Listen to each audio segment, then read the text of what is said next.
Welcome to Anita's Guide to Simple and Easy Cooking.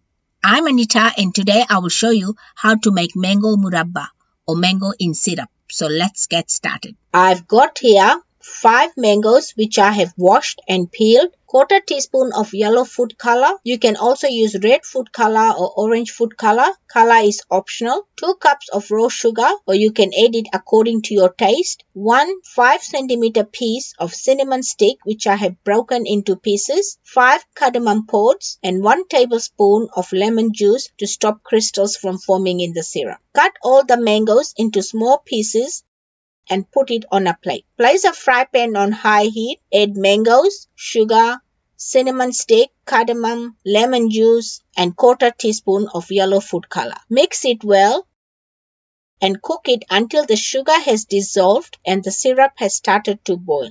Give it a mix, put a lid on, lower the heat to medium and cook it for 5 minutes. After 5 minutes, mix it again and cook it for 20 minutes or until the syrup is thick and has one thread consistency. Turn the heat off, transfer it into a dish and let it cool down completely. My mango murabba or mango in syrup is ready and you can serve it with roti, rice, dal, in sandwiches or any curry of your choice. Leftover murabba can be kept in a glass jar in the fridge for months. Enjoy. If you like this video, please give it a big thumbs up. For more of my simple and easy recipes, please subscribe to my channel. And don't forget to press the bell icon to receive notifications of my latest videos.